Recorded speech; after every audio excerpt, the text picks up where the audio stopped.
Hello, everybody. Welcome out to the Dice Tower. My name is Chris Yi. And I'm Wendy. I'm Wendy Yi. Yes, I'm trying to do the Mike DeLisio. I don't know how he does it. It seems so classy when he does it. Anyway, hey. I'm pretty sure he has like specific rip-away glasses. You know, like the pants that have the, the buttons on the snaps side. on them. Yeah. Well, folks, if you're watching this, you know that the name of this video is Chris and Wendy look back at the games that they were anticipating 1 year ago in the year of 2023. Even though now is 2024. We would have to clarify in the title. That way you don't get confused. No, so we did already a video of our top 10 anticipated games for this year, 2024. Mm-hmm. So we're looking back at last year when we made the anticipated of 2023 lists.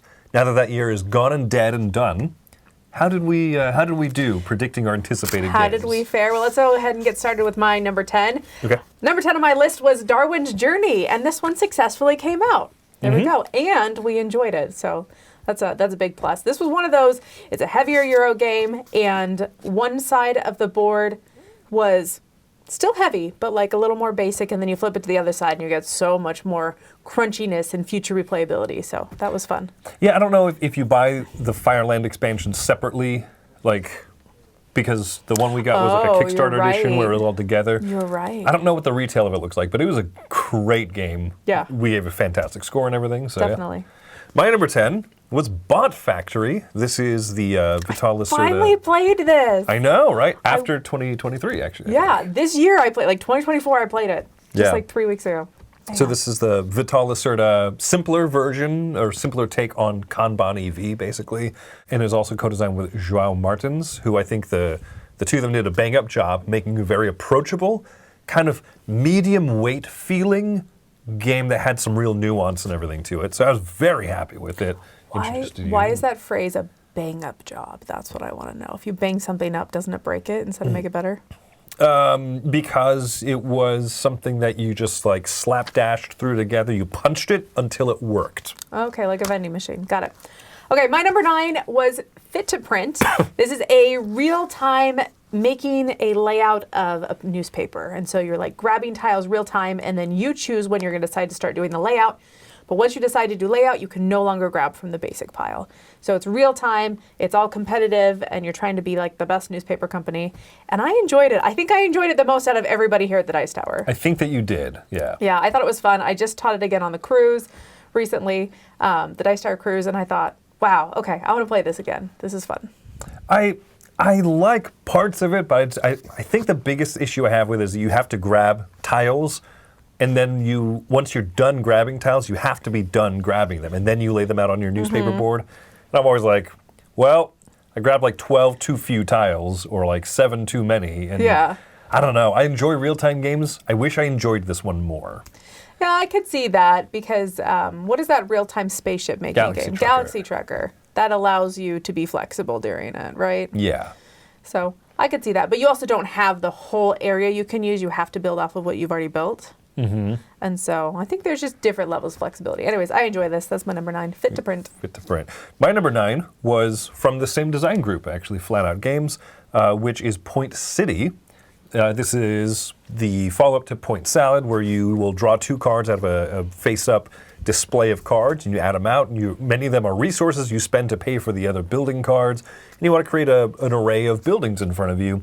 This is one that you ended up enjoying a lot more than me, actually. I did. And in fact, we just showed this to our daughter, and she really liked it. She was asking to play it again. Yeah. Which is cool. It's approachable, it's good. I just prefer the simplicity in Point Salad, and this one feels more like a Splendor type game, and I realize that Splendor is just, it's one of my least favorite engine building games, and this one kind of feels like it fits in that least favorite amongst ones that I will play, and I'll still enjoy and have fun with, but like I don't love it. I'm not gravitating towards playing Splendor or Point City. Which makes sense, because I've always liked Splendor more than you, and I do enjoy that type of resource discount energy build. Yeah. I get something permanently, now everything that costs a green gem costs less. So right. Yeah. I think that's cool. But I did like that one. Yep, so you enjoyed Point City more And it was than me. not on my list. Number 8 was Arabella, and oh my goodness, biggest disappointment of the year. Like, hands down. I was so excited about this approachable roll and write train game that was going to give you all the feels of a big train game, but in a short amount of time. It was garbage. Absolute garbage. Yeah, the whole 18xx in a roll and write game premise And it might still be there and everything, but like the dice drafting system in this one was just not fun, and it seemed almost broken. Yeah. So anyway. This was terrible. I gave this a 2 in my most recent review of it. In your rapid fire I gave it a roundup 2. of it. Yeah. Terrible. Just so disappointing because I feel like it's one of those that with more development, play testing, that kind of stuff, maybe it could have actually given what it offered, but it lost me in the basic mechanics that existed in it. All right, my number 8 is the first of several on my list which were anticipated but did not actually come out in 2023. Okay.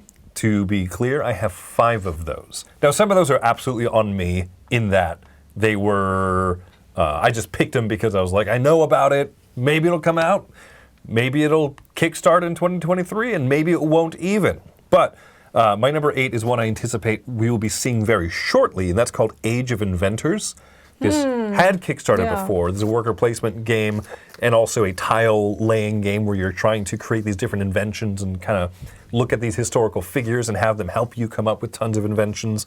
It seems so cool. I'm very excited. I know the publisher has said that they were on track for a December-ish release. So it didn't come out. It didn't end up coming out last year, but I anticipate seeing it soon, and I look forward to it. Soon. Yeah, number 8, Age of Inventors. Sounds good. My number 7 is Steam Up. Now, this is one of the 2 games that are on my list that did come out. We do have or have had at some point, and I haven't played. So that's other on people me. have played. Yeah, this is the thing is other people played and they said it's only okay. And at the time, I had played a bunch of other like lighter games that kind of fit this theme of cute little steam buns or sushi or, you know what I mean, like fun foods. And so this one just I didn't ever get around to playing it. Yeah, it definitely kind of took the wind out of our sails to hear other people here at the Dice Tower and other people in general say like, it's super lucky, random. And it was one of those that I put on this list because it looked so cute. It had a very, very toy factor going on. And I know for me with games that won't carry it over if the mechanics aren't good too. And so hearing that the mechanics were meh, but the toy factor was cute, I was like, that's not the right pairing for me personally. So, Absolutely, yeah. Didn't get to that one. All right, my number 7 came out, Pioneer Rails. This is a flip and write, roll and write-ish kind of a game where you use a standard deck of cards. For the most part, you use like the 10 through ace. And you flip some over each round and you pick one of those to draw out these railways across your map. And you are also trying to pick cards that will give you a good poker hand. At the end of each 5 rounds, you compare your poker hand, right? Do you have 4 of a kind? Do you have full house, whatever? And then you also score up at the end of the game how all your rails connected around the board and everything. This is a solid game. I give this one an 8, I think. I didn't think I played this one, right? I know Z and I reviewed it. I don't remember if you have I don't or think not. I played this one. Okay. No, I like it. Sound familiar. I like it. It's really good. The art is fantastic and everything, but it's just a solid flip and write style game with that cool mixing of the Western motif and the poker stuff. I like what that did. This one and Flip Town both came out in 23, and they're both really solid games. This is what Arabella could have been. Pretty much, actually, yeah. right? There you go. Throw away Arabella. All right, my number 6 is Series. This is the other one that just came in recently. No one's played it yet. It's in the back office. So this is a galactic mining space theme game. So I don't know. I'm excited to see what's going to happen with it. It's got a rotating section of the board and everything. Yeah, and we've had multiple people tell us it's really fantastic. We just haven't gotten around to it. So yeah, I'm looking forward to it. I'm going to re-put it on my it's going to move up higher on my play soon list because of doing this video. Oh, nice. Yeah. My number 6 is the game that hasn't even gone to crowdfunding yet, and that's called Luthier. I put it on because Paverson Games did such a good job with Distilled. So the same company is going to make a classical music game, and I'm super jazzed about it. But it's a ways out. It's a ways out. It might not even come out this year. It might come out next year. We'll see. You didn't put it on your anticipated for this 2024, Absolutely not, right? no. Because I think it's going to be a 2025 game. In fact, this was the game that kind of made me say, okay, with my anticipated 2024, I want to really be more discerning as to which games I am picking because I want them to actually have a chance of coming out this year. So, yeah, this is the one that I was like, that was me just kind of being playful and hopeful. I was excited I got to do an anticipated games list. I'm anticipating that one. It's probably like 3 years away. It's so far away. All We right. got to look at some peeks into it, though, at Gen Con this last year. That was And it fun. sounds great. It does. But yeah, so anyway, that was my number 6, Luthier. My number 5 was Dreadful Meadow. This is one I did enjoy. I didn't enjoy as much as I hoped I would, but that's like the difference between, I think I gave it an 8. You know what I mean? Like, I say hoped it would. I was hoping for a 10 kind of thing. But it's a very cute idea of being like little candy growing monsters, like you're farming for candy. And it's a fun little engine build. And there's these little tractor things you can put out that can make extra spaces, you know, produce candy and stuff. So it's a very thematic, it's very pretty, but also like it's got a solid, fun little engine building game there. So I enjoyed it. My number 5, I enjoy that one too. I actually just taught it at the game day over at Joe's church and stuff, and I was teaching it. I was like, I haven't played this in a little bit, since the review basically, and then like going through it again, I was like, yeah, It's pretty clean. pretty clean Yeah. and fun. Yeah. My number 5, The Legacy of You. This is from Garfield Games. This is the one that actually made my top 10 of the year.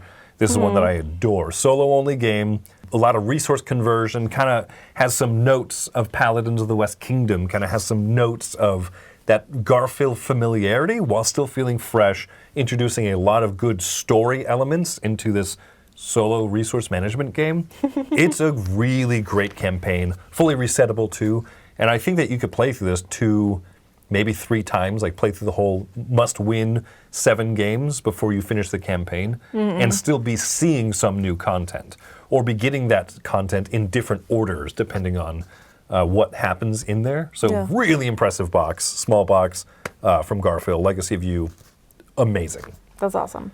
My number 4 is Sleeping God, specifically the Primeval Peril, which is the 2-player, that's a 2-player one, right? Yep. I'm not messing this up. Okay, good. I thought it was the 2-player. Yeah, the smaller box Yeah, the one. smaller box 2-player one, which was originally a print and play with the original Sleeping Gods. That was like an option, but then they did like a full version of it, like a full box. And so we did get that, and I enjoyed it. Thought it was fun. It was longer than I expected. That's probably my biggest takeaway from it. It was like everything was a little bit longer than expected, but it was still fun. It's cool exploration, and it was one that I didn't feel like I had enough time, especially with this job. We have to get through so many games, so taking time to spend so many hours playing a big Sleeping Gods game, this was much more approachable for us. Yeah, and that's and the we thing. played too. So Yeah. So I like this one more than you did actually, and I think it's wonderful. And you nailed it right with like, this is one I actually anticipate we could pull down and play a full campaign of again way sooner than even like the new Sky one, the Forbidden Sky looks so cool one. it does. But time. well, time. Number 4 didn't come out. El Burro. Sometimes I have a hard time trying to pronounce like we could just say this like a normal person. Burro. Anyway, El Burro didn't come out. This is a riff. This is the next game in the La Granja kind of series from designer Andreas Odendahl and Mika. Oda and Mika are the designers. I'm still very much looking forward to it, but we'll see. We'll see when it comes out. It's coming from Spielworks, and so I'm surprised that it hasn't come out yet. They're pretty good about their crowdfunded games. So We shall see. We shall see. All right, number 3 was Earth. This was a big hit. It's one that I definitely see getting a lot of awards this year from last year as like best of 2023 kind of games. Earth, great game. You're building an engine environment basically in front of you with cards, and as you take turns simultaneously, depending on who decides what the action is going to be, everybody else gets to follow, and then you get to trigger all the cards related to that action. So it's one of those games where it has, I want to say quick snappy turns because they're not really quick and snappy, but depending on how many cards you have out, but there's some really good turns, and because it's simultaneous, it goes relatively quickly. simultaneous snappy turns. There you go. SST. I better not repeat that. That sounds a little bit odd. Anyway, my number 3. By the way, was that on your top 10 of the year? Yeah. Earth? Okay, Oh yeah, I think it was like number 5. 4 or Okay, 5. because you rated that very Yeah, high. I really enjoyed Earth a lot. My number 3 didn't come out. The Dark Quarter. Now this one I felt like had a chance of actually having come out last year. This is from Lucky Duck Games and Van Ryder Games. The two of them together are, I'm sure that when this comes out, it's going to be phenomenal. Cooperative, detective, 80s noir kind of feeling stuff set in New Orleans with vampires and stuff. I mean, I'm so excited about it. And it's kind of built on some of the same core systems from Destiny's, one of our favorite games from prior years. So that's your number 3? that's my number 3, The Dark Quarter. Spoilers is my number 2. It's not really spoilers because we did this list ages ago, Yeah. I remember us talking about it kind of side by side there as well. Yeah, I'm really excited about that system. I really enjoy the way that it tells stories. Yes. And the way that you're involved and the connection that you have between tasks and stuff. So I'm very curious how Dark Quarter is going to take that and make their own stories and From change Destiny's, the system. you Yeah, mean. from Destiny's, yeah. And kind of see how it's going to be adapted to that system and how they'll tweak it and change it and all that jazz. Gosh, I feel like almost everyone in the office is like super jazzed about this one. Oh yeah, we're going to fight over that game so hard. Oh my goodness. Lucky Duck, get on it. Seriously. So that was your number 2 as well, The Dark Quarter. My number 2, this is the last one that came out, Scholars of the South Tigris. While I enjoyed this one, it's not my favorite Garfield game that's come out lately. And it's a very involved game, a lot of steps to each turn and a lot of steps to the whole round. Even when you take a rest action, it's kind of an involved process. I like this one. I definitely enjoyed quite a bit of the idea of translating scrolls and texts from one language all the way down to Arabic. I'm still excited about what the third game in the trilogy, Inventors, will be like. But yeah, this one was one that it took me more work to get into than a typical Garfield game. So it's my number 1 as well. I feel like this particular like South Tigris series, I feel like they're just more complicated than their previous games. They're just heavier. I thought that this was really cool, the idea of mixing colors together. Like you have red dice and you have red tracks, you're trying to move up and do stuff with red dice. But then you're like, but I also need a purple die. And if I mix it with a blue die, then I get a purple die. Or the blue work. You know what I mean? Like there's some fun stuff that goes on with that. So I think that it's very clever and it's very interesting. And I think I might have rated it a little bit higher than you. But at the same time, I do agree that it's definitely thinkier. But then again, so was the other South Tigris game. Wayfarers, yeah. See, it's funny. I find Wayfarers was more intuitive for me.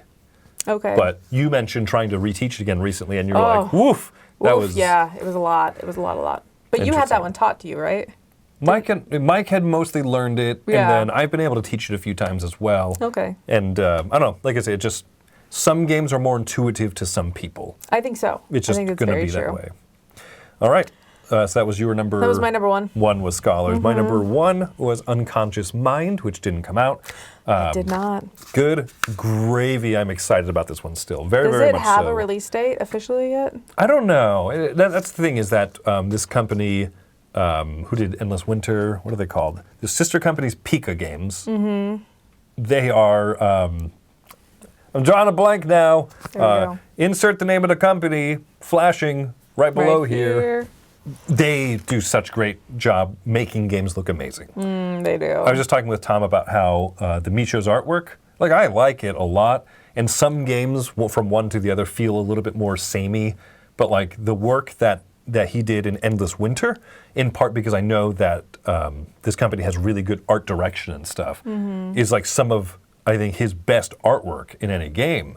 And therefore, this game that uses a ton of good Eurogame mechanisms. I played a demo of it at Essen 2 Essens ago, and it was super fun. But then also just the production of having that Vincent Dutrait realistic artwork, and then the Andrew Bosley dreamscape artwork. It's such a good blend on the table. I'm still so jazzed about this one. This is the thing. Okay, this whole like beautiful Eurogames thing is a wonderful thing because when I first heard of Endless Winter, I didn't realize it was a Eurogame. I looked at it and I was like, that's a pretty game. Right. And that's why I gave Steam Up like a chance because I was like, that's a pretty game. But at the end of the day, like, it's gotta have good mechanics. We're so spoiled. Do you remember when all Eurogames looked like Notre Dame? Oh my goodness, yes. Ugh, man, we're so spoiled. So anyway, We are. Yes. It's a good day to be a hobby board gamer for sure. Good day for a white winter. Anyway, I feel like too many of our videos we rock out at the end. Well, you rock out and I just stare at you. I argue not enough. Well, there you go, folks. That's us looking back at our top anticipated games of 2023. 5 of mine didn't come out. Only one of yours didn't come out. Wow. I anticipate way better. You should take me to Vegas. Yes, I will literally do that. We have to go visit family. That's true. We'll see you in the summer. All right, thanks for... I was going to say, I think I'm on par with about Tom and some of the other people. But yeah, you having only one that didn't come out, I think you have won. I'm the winner. Yeah, you're the winner here. And on that note, thanks for joining us today. I'm Wendy Yi. And I am Chris Yi. Share us in the comments if you had any awesome anticipated games from 2023 that were successes or failures. $50 on black or red? I'm calling Vegas right now. Ooh, red, red, red! Okay. He's actually doing this. Hello, Las Vegas. That's right. $50 on black.